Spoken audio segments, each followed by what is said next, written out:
Hello there everyone, and welcome to my new video format that I'm trying out this week. I'm really more of a writer than an actress, so I didn't feel very comfortable in front of the camera, so I wanted to try a format that would not give me so much anxiety and, as a result, heartburn. So, we're going to give this a shot. Today I am bringing you my book review from Jab Jab Jab Right Hook. This book is by Gary Vaynerchuk, and if that name sounds familiar, it's probably because he is one of the biggest names in content marketing. He's someone I follow on social media, and honestly, he's about the first thing you see when you walk into a Barnes & Noble. So it finally wore down on me, and I was like, okay, fine, I'll read one of your books. So I went to the library to check it out because I am financially responsible and gave it a read. And there were 6 things that I got out of this book that were really helpful to me as a content marketer. The first of these was it helped me articulate seemingly off-brand posts. Basically, these seemingly off-brand posts are the ones that don't have a call to action at the end. This was something that I was asked about a lot. Why doesn't it have a call to action at the end? And I didn't have a very good answer. But the way that Gary describes them as jabs leading towards a right hook or a tiny push in the right direction before you hit them with the big click here, buy now thing. Kind of, it warms them up, you know? And explaining it like that really helped me to articulate what those posts are for. The only answer I really had was because that's what you're supposed to do. You build a relationship with your customers. But that didn't really explain it in terms of ROI, so it wasn't a very good explanation to supervisors. So this metaphor helped me articulate the meaning behind those posts. The second thing that Gary suggests is to always have a logo in your picture. Basically, he says that you should do this because people are likely to miss your tiny little profile pictures they're scrolling. And if you have your logo in the bigger picture, then they're more likely to recognize your brand. Now, I'm not 100% sure that I agree with this, just because sometimes a logo can really take away from the photo.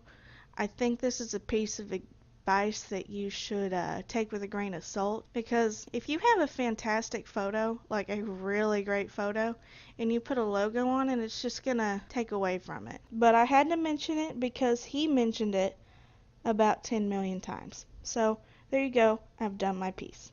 His third piece of advice really highlights one of the best things about this book, is that he actually gives concrete, specific advice. I am so sick of reading marketing and social media books and them just being like, know your target audience, know your target audience. I know to know my target audience. I took Intro to PR like sophomore year, and I've been hearing it ever since then.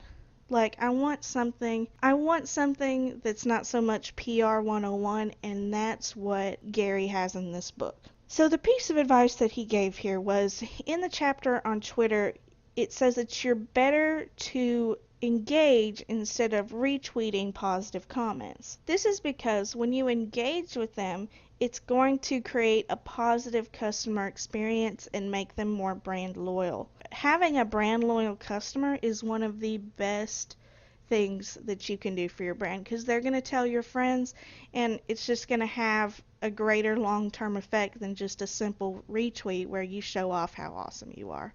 So that was a fantastic piece of advice, and I will be using that one. The fourth thing he said was to keep it short. I'm thinking about 3 sentences, though the book never specifically said that. And this brings me to another thing that I really liked about this book. Each chapter had what he's trying to say, and then there was examples. This is what you do right, this is what you do wrong, and seeing examples and him explaining it was extremely helpful. And I noticed from looking at those examples, the best ones were a couple sentences tops. I don't think I saw one that was 4 sentences or more. So I'm thinking 3 sentences just to be safe. And this is partly because people just don't read anymore. You want to use short sentences because people don't read anymore, and if you bore them with large pieces of copy, then they're going to go somewhere else and probably get a little annoyed. The last and arguably one of the most important things that he mentioned that I thought was really helpful was to always be native to the platform. Basically, don't try to make a platform do something it's really not supposed to do. Case in point, really long captions on Instagram. Instagram is all about pictures.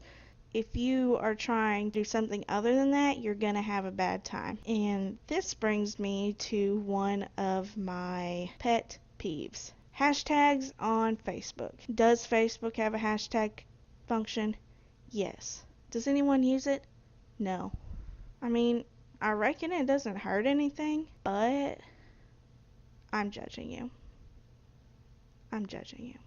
It's a fact. Anywho, that is the 6 things that I learned from Gary Vaynerchuk's jab, right hook. These are just the things that I found interesting. The book is full of plenty more tidbits that might be more up your alley, so I encourage you all to check the book out from your local library, or you can buy it on Amazon. Thank you so much for your time, and as always, feel free to drop me any comments. If you have any questions, maybe you want to suggest a next topic for me to cover, I would be more than happy to oblige. You can drop me a comment on whatever social media site you may have found this on, or feel free to create an account on my website. Alright, thank you guys so much and have a great day.